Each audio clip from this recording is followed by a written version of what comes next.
since kindergarten, grade 2, di ba lagi kang magsusuot ng who do you want to be when you grow up? Si bakla duster. True! Kinder, may unan muna sa tiyan. Lahat ng process. Lahat ng process. Grade 1, meron akong dalang baby, buhat-buhat. Okay. Grade 2, may stroller na. Dalawa na. Siyempre, lumalaki ang pamilya mo. Sabay silang lumaki nung imaginary naka-naka. Grade 2, buntis ka kada taon. Pagdating ng grade 3, talaga namang baby wearing na. 3 na sila.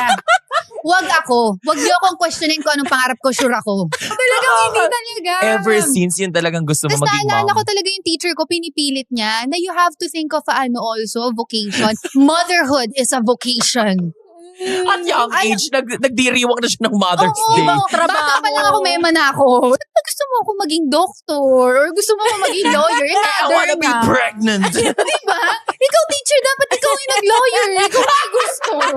Huwag ka palang Hindi mo desisyon. aawain yung teacher.